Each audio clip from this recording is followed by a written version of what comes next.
Welcome to the Master Your Millions podcast, the show all about your financial potential and leaving a legacy for future generations. Here are your hosts, Jason and Scott Henderson.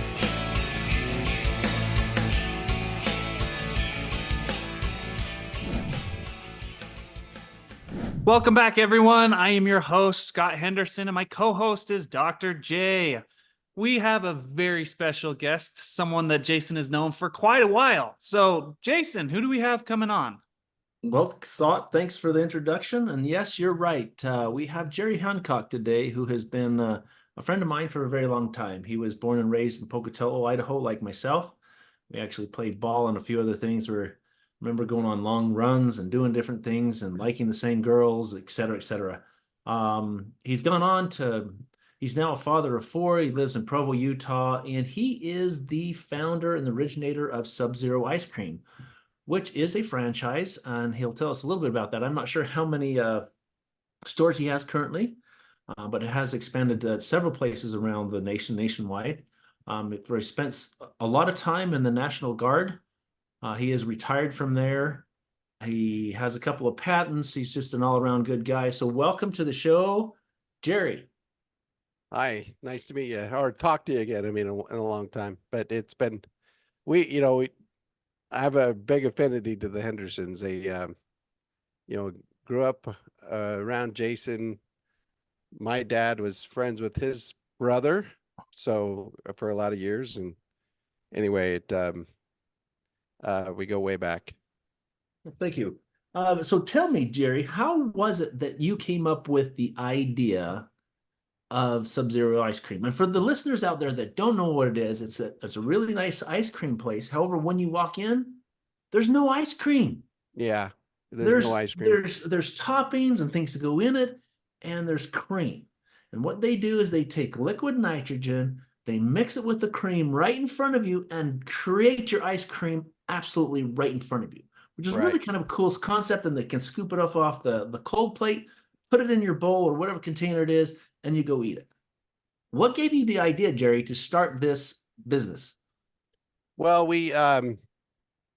I always felt like I wanted to own a business. My dad was, your dad was self-employed, and my dad was he's an architect, and I grew up and my grandfather was self-employed. My other grandfather was not. He worked in at the INEL, the National Engineering Laboratory, as a welder. So it was very different, but I always knew I wanted to do something. So I didn't really know how to start a business.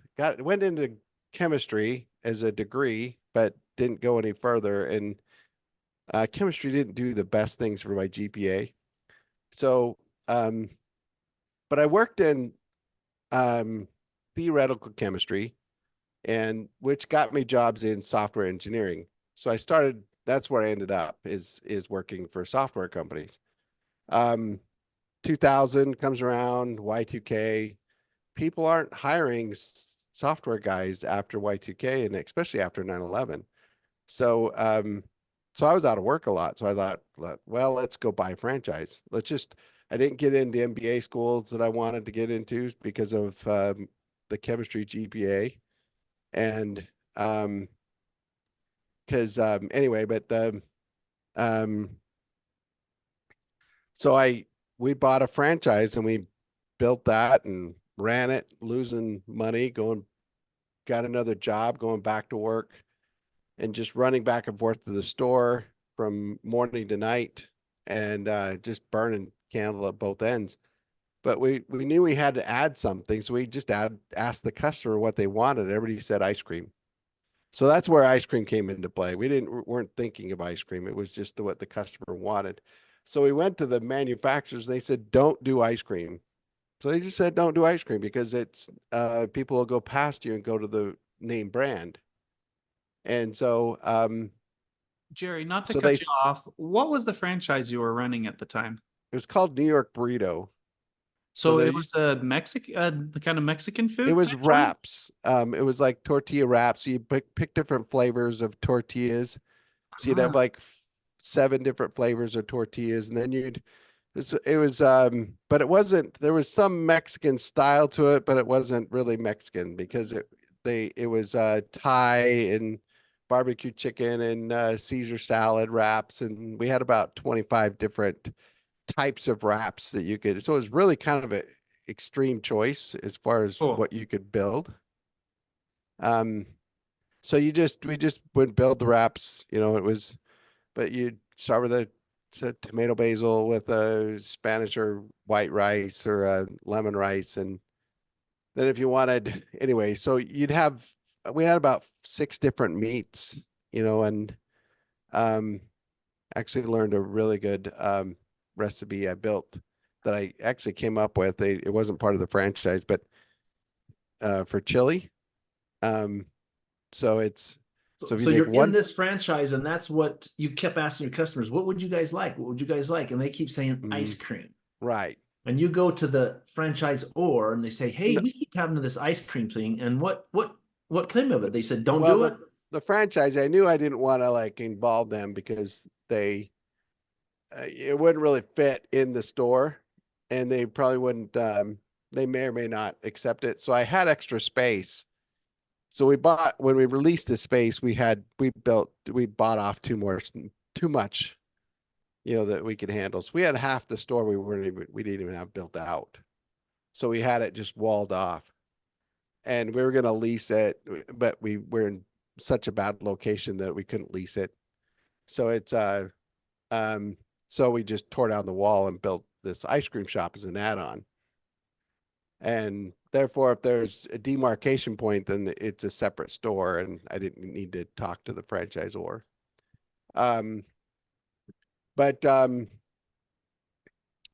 we went to the manufacturer of the ice cream manufacturer, and said, well, and that's where they said, don't do ice cream. They gave one caveat, and they said, unless it's different. Now, I didn't know what different was. I'd heard about places making, up in Idaho, doing square scooped ice cream. I mean, that's how different I was thinking. But I did get a product that I got a patent on when I was in college. There was an eyeglass retainer that keeps your ears warm. And I have reading glasses now, but I didn't wear glasses. So um, uh, but somebody came to my cousin said, wouldn't it be great if you could wear a headband that didn't create gaps, when you go skiing? And I was like, okay, I guess. But it just got me, I'm a problem solver. So I was like, okay, let's see how that works. Well, you cut off the headband and it doesn't work because you have a different angle of your eyeglasses versus the angle of where the headband goes. So the compound angle it creates a bigger gap if you just attach it to your glasses. So I figured out a pivot point, and that we got a patent on that pivot point. And so I knew how to, and I took industrial design for a year at BYU too. And so I was familiar with product development. So so one of the things you do is you go talk to the customer and say, well, what do you like about somebody else's product? You create a problem. How do you solve that problem? And then, anyway, I'm talking too much, but but the problem is you create the problem. So I went to the customer and said, what do you like about other people's product, and how do you make it better? And everybody liked customization, but you can only customize ice cream so much. And this is where the chemistry comes into play. And the reason is, and it's just simple chemistry, but if you can't change the flavor of a solid, right? I mean, it's just, and that's why I tell people, like, well, how do you make more flavors? Well, you can't, if you got a flavor already made, you can't like say, hey, we'll go change that and make it into a different flavor. It's a solid. So the only way you can do that is start with the liquid.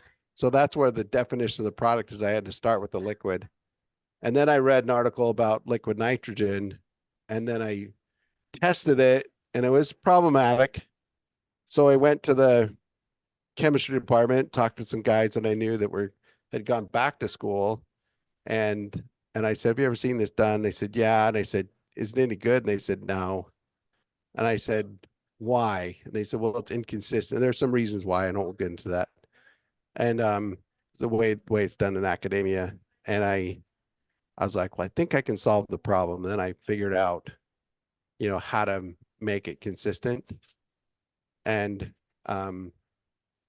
Yeah, because I've had that kind before in school and stuff, and it's kind of grainy and it yeah, doesn't taste like really creamy good ice cream. right. I mean, occasionally it'll turn out good, right? But It it's very inconsistent to get to that that's one of the things most people like is that smooth, texture that you put when you put it in your mouth and it's melting and everything, and you don't get that. right. So that was part of And your solution. the reason is because, and then you'll understand this more than most. Um, Food people, if I had, okay, I believe everybody's unique. Everybody has unique experiences. I have a mechanical background from working on jets and cars. That's from I, the National Guard, right? yeah, I was in the Air Force Reserve and I worked on F-16s, and then I had a 9-year gap, and then I went back into the National Guard and as a information assurance. So, you know, network security. Anyway, keep So, going. so then that's where I finished up, but I had a mechanical background. I had industrial design background. I had product development. I had sales when I was in high school and college. So that's how I made money, was selling. And so what I had the software experience, and then I had the food experience. Well, and the chemistry. Okay, so why didn't a chemist come up with the way we make it? And that's because chemists think a certain way. Scientists think a certain way. If you think about it like an organic chemist, when you're trying to find the unknown, you're looking for that very small change in temperature in an unknown. So you're trying to drop the temperature very precisely. Well, nitrogen doesn't work very precisely. So what they're doing is they're adding a little bit at a time and trying to drop the temperature. And all that does is, because of the Leidenfrost effect, it stays on top and goes out to the outer edge and creates a crust on the outer edge, and then just leaves the center still liquid. So what you have to do is you have to create different phases. So you have to put all the nitrogen at once, and it creates 3 different phases. And then it's a matter of how you scrape that and allow the phases to interact. So And that process, right, is your second patent, right? That you have. That's the second patent. I'm in the process of writing a third patent on a Okay. So new process. you tell us a little bit more. You start the franchise, but Wait. Hold Go on. ahead. The chemist that you talked to, was it Jason? Because he No, had to have been at it school at wasn't. that time. No, he was in grad school at the time. And Oh, he was already at Purdue. oh no, he was actually you were probably done with graduate school. So this was he graduated with me. He went back to get I think he had a master's degree in chemistry, and then went. No, I have a PhD. I don't have a master's. Yeah. He was, and then he went back to get something else, and he was just working as a TA. The guy you talked to. Yeah. I can't Oh, remember okay. his name now, but I'd recognize him. Okay, keep going. Sorry to interrupt. No. Because he was anyway, but Jason graduated before I did, and so I was a little slower. And that should be so anyway, it's Well, you were in the military too. You had the other stuff going on. So I really, really want to get to you were on Shark Tank, man. yeah. And was that part of your Sub-Zero thing? Yeah. So tell me, you had started Sub-Zero and you had the shop there in Provo, correct? We did have a store in Provo, yeah, by the stadium. Right. I remember yes, right there just across from the parking lot. Anyway, you decided to start the franchise and then you went to Shark Tank, or what? Yeah, we'd been franchising for about 4 years, went on 3 years. So we took about 4 years to figure out the process, really get it done in the Orem store. And then we built the second store after 4 years in Provo. The first one was in Orem, and then we I didn't know that. closed that down, moved to Provo. We had people in 2008 that had franchised. And then we had kind of they just asked us. It was just people coming to us asking, and that's fairly typical. So we got, but then we're growing.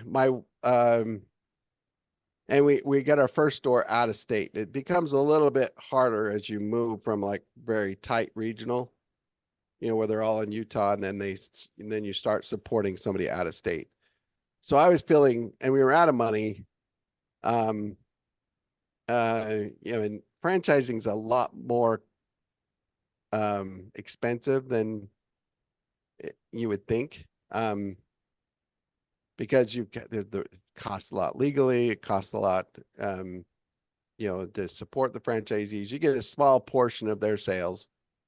So it's, you really need to get to mass fairly quickly. So it's, so anyway, I partnered with a company that, they claim to be a guru in franchising. And they're really good. I would say that they're really good at service brand, which is very different. Like at ChemDry, they were a painting franchise. So service brand is very different than a food brand. So, the difference in those characteristics. Well, anyway, there was some stock fraud and some embezzlement on their side. And what I mean by stock fraud is that they exercised an agreement where they took over the company and didn't tell anybody. And they did it with an IOU instead of cash, like it was described in the option agreement. And they mailed it to themselves and not to me. Anyway, so they fired me. They said, "Oh, you're fired, by the way." And this is like March or April. And then they take all the money out of the bank account and start using my personal credit card that they had on file. And I'm starting to get collections and I'm like, well, this sucks. I got to get, so then I was like, well, I'll just apply for Shark Tank up 2:00 in the morning. So I'm still supporting the franchisees. And I just send an email, and I knew I had an entertaining product, and that's what Shark Tank really is entertainment. So you figure that the first thing about Shark Tank is you get on the show and you got to present to the sharks a business model. But the first thing you got to get to is through the producers. Producers are not business people. They're looking for good TV. So making ice cream right in front of them made them excited. Right. And you shoot a blast of nitrogen. You've seen the episode, you're shooting a blast of nitrogen out at them and, doing some crazy things. And that's what they want. But then I get, I'm really bad at voicemail. I mean, if somebody leaves a voicemail, they won't get it returned. I just don't do voicemail. So they sent a voicemail instead of an email. And 30 days later, I'm checking the voicemail and I'm like, oh, crap. And we called them up, and it was like the last day they were doing casting, for that season. Anyway, then that's, but then we didn't have control of the company because it would have been a lawsuit in order to, to get that stock swindle unraveled. So I had to get the company back. And this is where the franchisees came and said, hey, we'll put up the money to buy them out and get rid of them. But then it was real hassle. And that's where my debt really started, is getting rid of. So let's get to the show a little bit. So you go on there. Do you remember who were the sharks that you presented to? Yeah, we had Robert, Lori, Mark, Damon, and that's it. I guess that was so we didn't, at the time they were rotating Barbara and Lori. Uh-huh. And I I think we would have gotten a deal possibly if Lori would have been or not Lori, but Barbara would have been our on the panel. Because she's done more franchises and the others haven't. So was it just an epic fail, or you go out there, you make ice cream in front of them? I obviously give them a sample and they liked it. What do you think happened? Just like anything else, you go on. There's two things. I mean, if you watch the show, every episode has 2 deals and 2 not deals. So I don't think if people nobody points that out. But every episode has 2 deals and 2 not deals, and they usually have the first one as the deal. I've never heard anybody actually say this. It's just my observation. So the format is the first they have four pitches. The first pitch gets a deal. The last pitch gets the deal, and 2 in the center don't. So they I don't know why, but it's maybe it's that psychological, you got a high and then a low, in the emotions of the show. So you're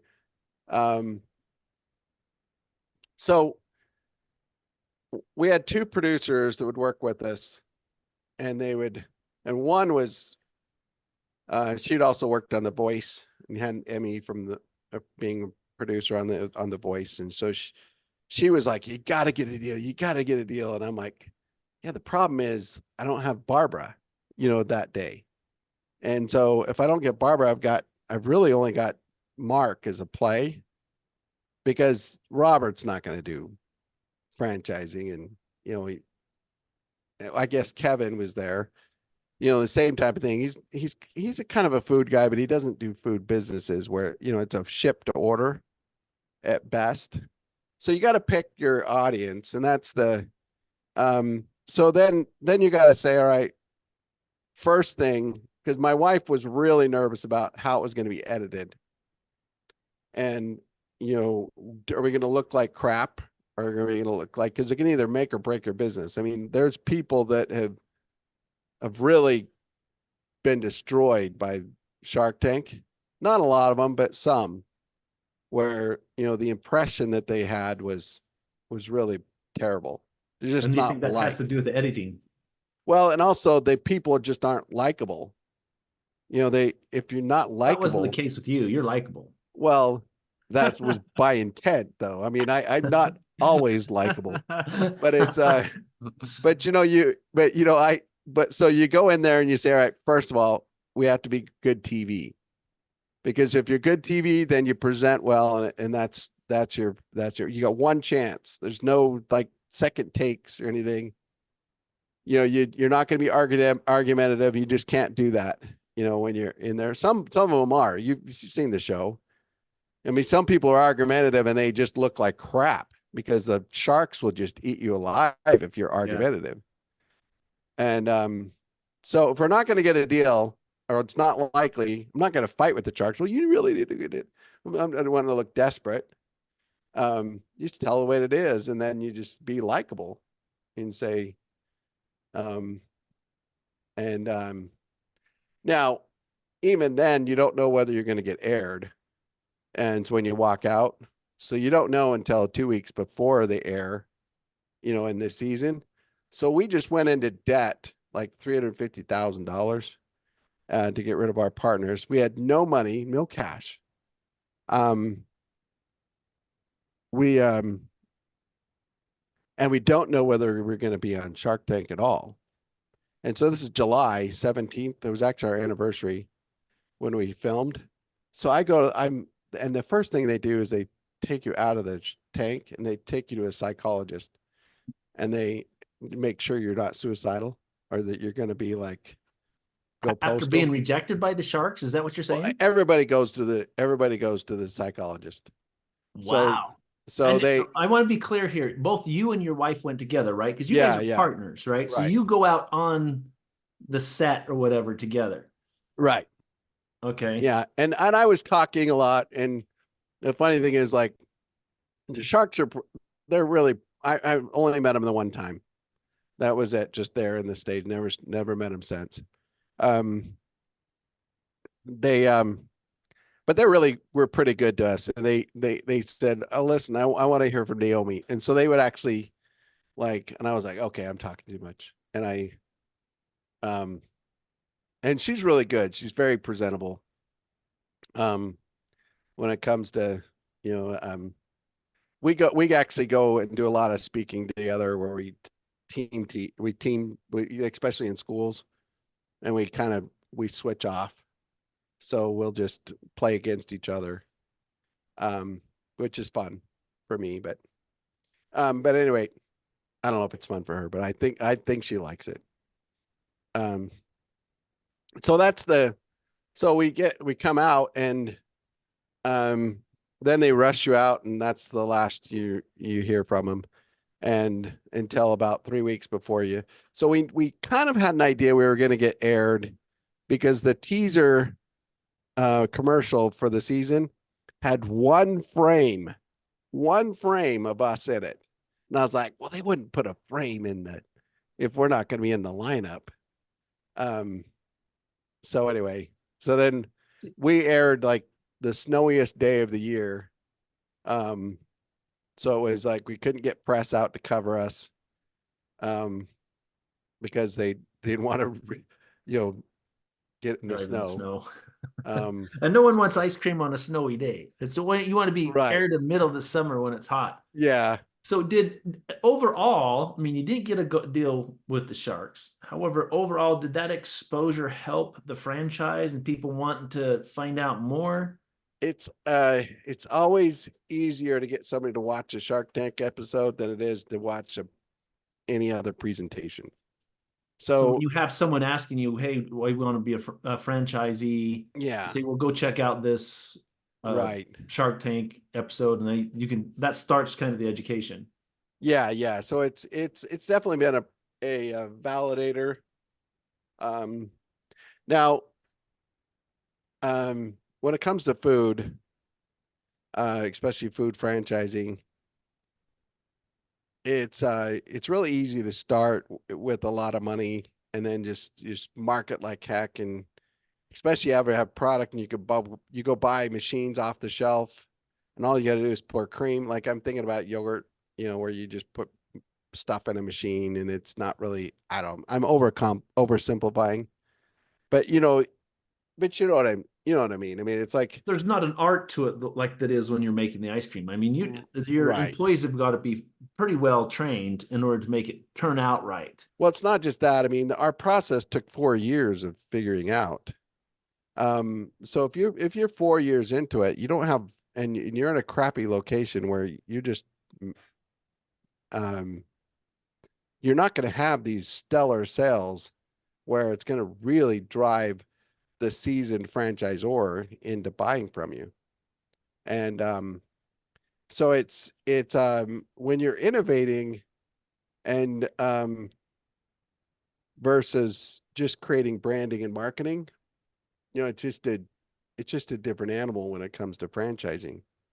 Um, because it takes you have to figure a lot of stuff out. I mean, we've changed, with the cryogenic piping and all the different valving and the way it's delivered, it's and the our um we used to use a bowl to, so one of the processes to get all of it off the bowl is to have a recessed bowl that has a little bit of water in it. So you just dump it in and then it releases and then you scoop it all out. Well, we've switched from that to now have sprayer jets because the water would get icy and then get all over the table.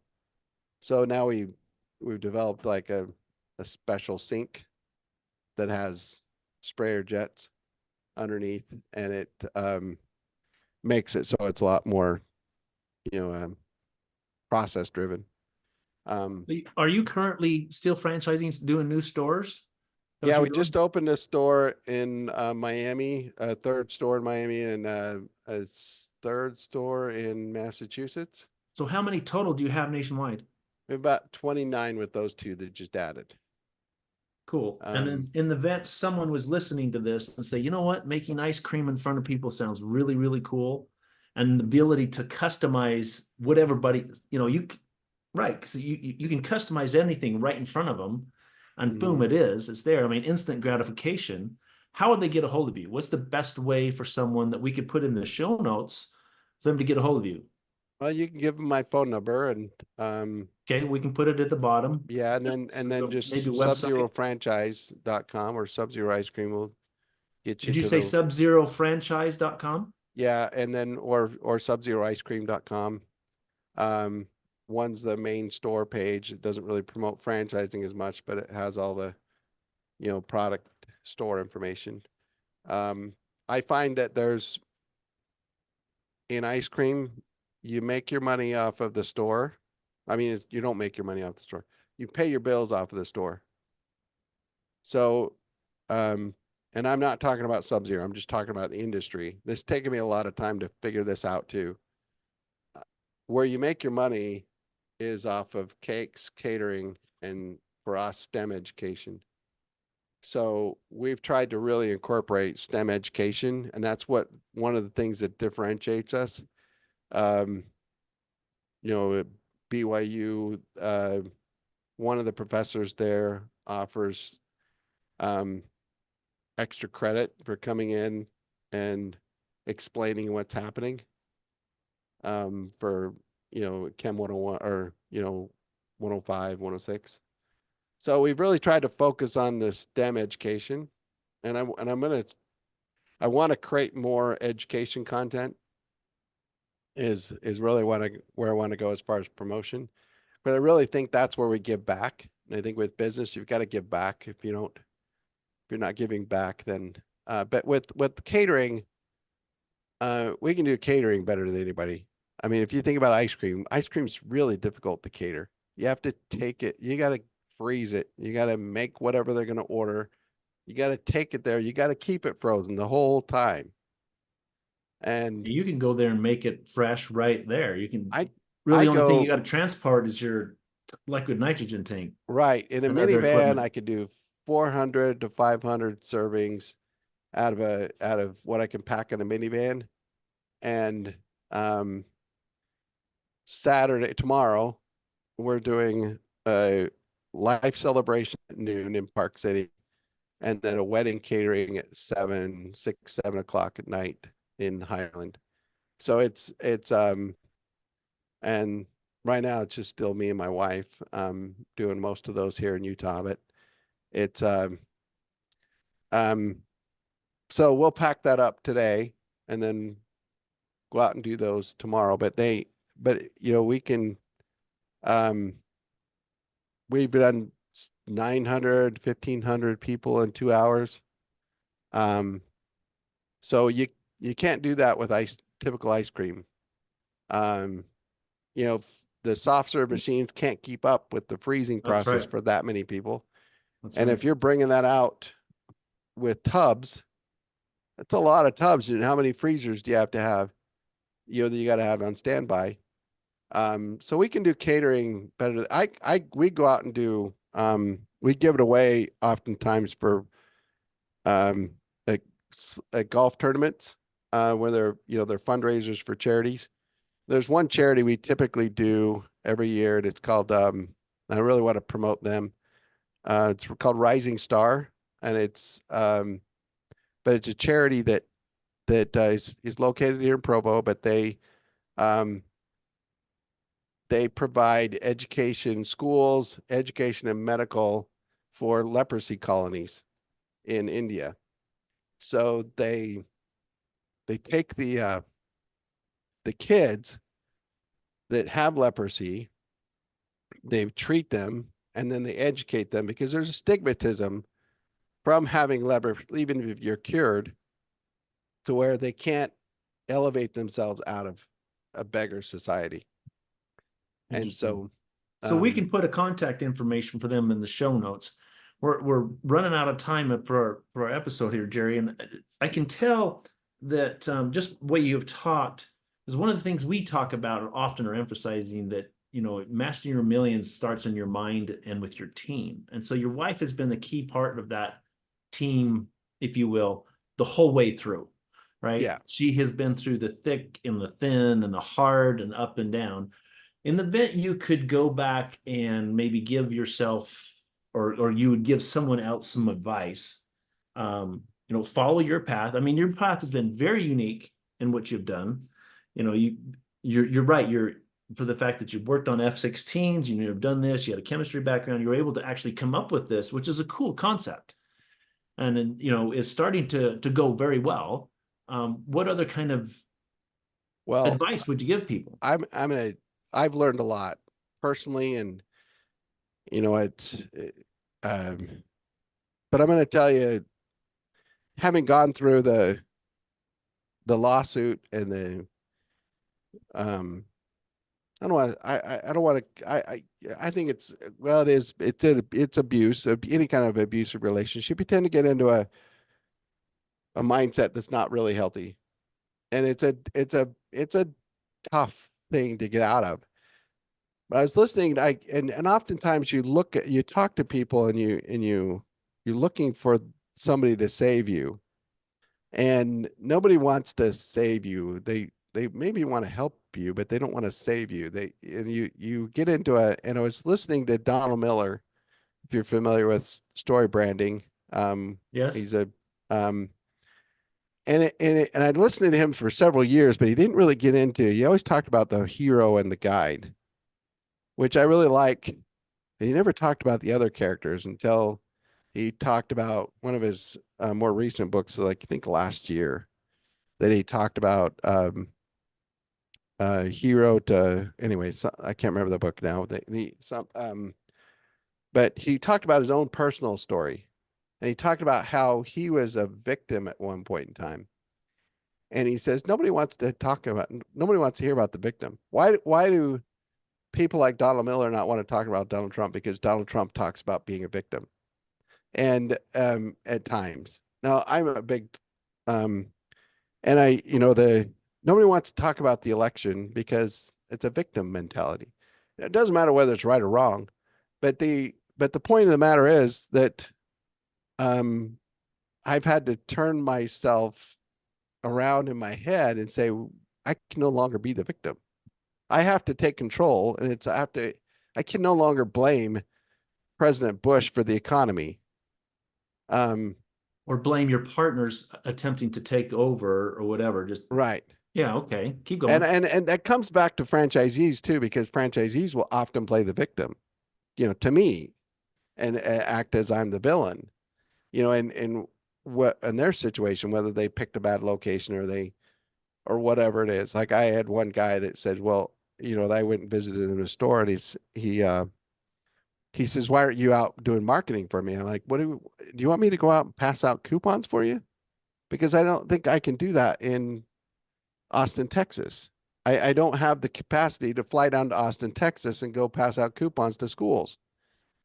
And he goes, well, that's what I bought a franchise for. I'm supposed to run the store. I said, no, you're supposed to market your store too. You have to do something yourself. It's a partnership, but there's certain roles that everybody takes. But anyway, the point is the matter is understanding, and I'm trying to go through the Tony Robbins thing this year, and partly because Tony Robbins, the thing I like about him is he teaches you how to recognize and then switch your mindset.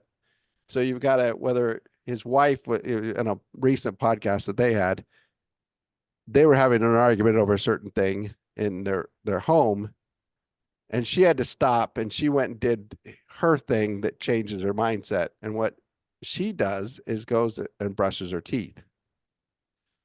Tony gets in an ice bath, so trying to figure out what you do to say, all right, I have to switch. I have to change the way I'm reacting.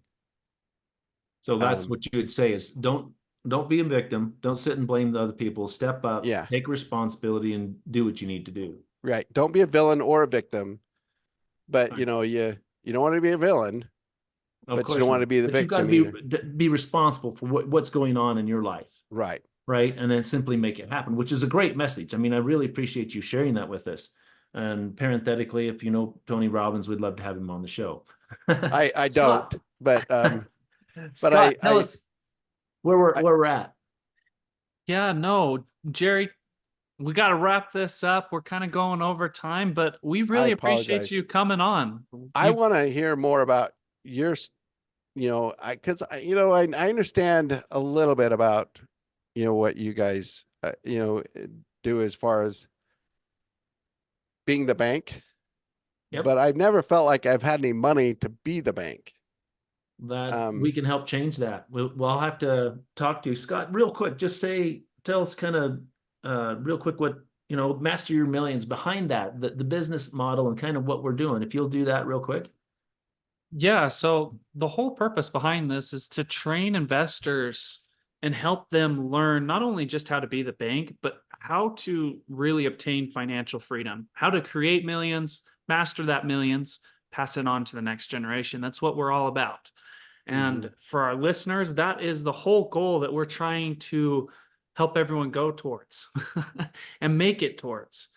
So we will for sure talk to you about that. You want to know how to be the bank? Great. You want to know how to make your money work better?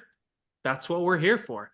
The cool thing is you can build that bank as you go. It doesn't have to be all at once. And I think that's a common misconception that a lot of people have. Right. It can be And done in little increments. Fits in so well with what Jerry just said, you take control. What we're teaching people, and that's hopefully people are getting that from this podcast, is that, man, you got to step up and you got to take control of where you're at, take control of your own situation and make it happen. I'm trying to remember the guy's name who was working for a company, and they'd fly him all over the country in the private jet. And he missed his daughter rolling over, or his child rolling over or something, and you realize, I don't want to do this anymore. I'm going to go back home. I'm going to quit this job and I'm going to do something that I'm closer to home, and, just took control of it. And I think that's kind of what we're talking about. And what you have said so well, Jerry, today in this interview. So anyway, Well, Scott, cut you and off. I'm going to say one other thing is that, one of the questions that got edited out in Shark Tank, Robert Herjavec says, well, why did you create the ice cream shop? And he says, well, it was either that or go bankrupt, with the burrito shop. And, the unwillingness to go bankrupt, the unwillingness to give up is probably where my strength is, that I'm not willing to give up. It doesn't mean I don't get down, but it doesn't mean I'm going to give up. And it's, and when we did New York Burrito, there was one of the stores that closed, and I was buying surplus equipment from them because they were closing. I said, why are you closing? I said, you're not losing money. He says, yeah, but it gets in the way of my fishing. And so I tell people, like, do not go into business if it gets away in your fishing. So it's, that's the last thing I'm going to say. That's cool. Awesome. Quit. Well, thank you again. Guys, thanks for tuning in today. We are, again, so thrilled to have Jerry come on here. If you'd like to connect with him, we will put all of his contacts in the show notes down below, including if you want to do a franchise, that will be there as well. If you'd like to connect with Jason or I, hit us up on Facebook, Instagram, Twitter, or your preferred social media platform. And if you would hit that subscribe button and drop us a review, helps us out a ton. Last, please remember that mastering your millions all starts with your mind and your team. Make sure they are the best. Thanks for listening to Master Your Millions with Jason and Scott Henderson. Check the show notes for any links or contact information about today's guest. Make sure to follow the show so you don't miss any future episodes.